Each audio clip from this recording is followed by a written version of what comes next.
Ever wondered how a complex economic system works without a central controller? Well, let's take a trip back to 1776. Adam Smith, in his groundbreaking work, The Wealth of Nations, introduces us to the concept of the invisible hand. Picture an unseen force like the wind that subtly guides and shapes our markets. It's not some grand puppeteer pulling strings, but rather, it's us, individuals pursuing our own self-interest. When we strive for personal gain, we inadvertently benefit society economically. Let's say you start a bakery because you love baking and want to make a profit. By doing so, you're not just satisfying your sweet tooth or filling your pockets.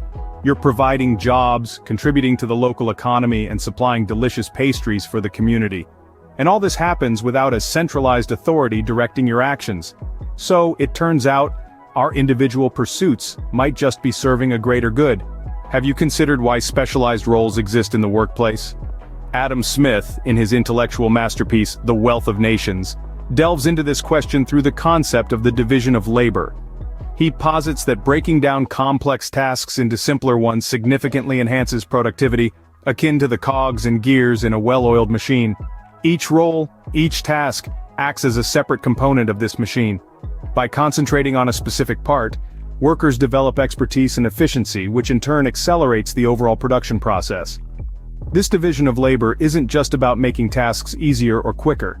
It's about the harmonious functioning of an economic system, where each part, each role, plays a crucial role in the smooth running of the whole. So, even if you're just a small cog in a big machine, remember, your role is vital. So, every role, no matter how small, contributes to the bigger picture. Should governments interfere in the workings of the economy? What does Adam Smith suggest? Well, Smith was a strong advocate for laissez-faire economics, a French term that translates to let do or let go. In essence, it's the idea that the government should keep its hands off the economy, allowing the markets to operate freely. Smith championed this approach because he believed that less government intervention means more economic freedom. And with more economic freedom, entrepreneurs can innovate, businesses can compete, and markets can grow.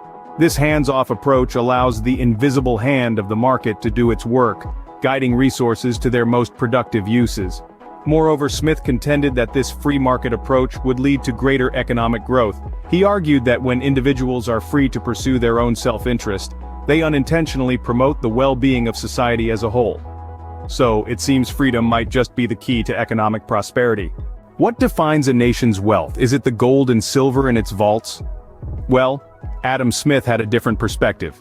In The Wealth of Nations, he stresses that a nation's true wealth isn't merely the accumulation of precious metals. Instead, it's rooted in the productivity and well-being of its citizens.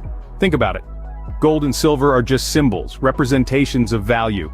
But what really drives a nation's economy? It's the ability of its people to produce goods and services, to innovate, to create. It's the labor of the farmer, the creativity of the artist, the ingenuity of the engineer. And let's not forget the well-being of citizens. A healthy and educated populace is more productive, more innovative, and can better contribute to the wealth of a nation. So let's challenge ourselves to look beyond material wealth, to consider the broader factors that contribute to a prosperous society. After all, real wealth goes beyond just money, it's about productivity and well-being. So, what have we learned from Adam Smith's The Wealth of Nations? Well, we've taken a deep dive into the invisible hand, which guides markets and promotes efficiency, all while we pursue our own self-interest.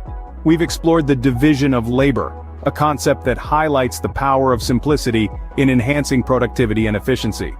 We've also delved into laissez-faire economics, emphasizing Smith's belief in minimal government intervention for fostering innovation, competition, and economic growth. Lastly, we've looked at wealth creation, reminding us that a nation's true wealth is rooted in the productivity and well-being of its citizens, not just the accumulation of precious metals. As we close, let's remember that these timeless principles continue to shape our understanding of economics today. They challenge us to look beyond the surface, to explore, and to learn. So don't forget to like, subscribe, and share your thoughts in the comments below. Until next time, keep exploring the world of ideas.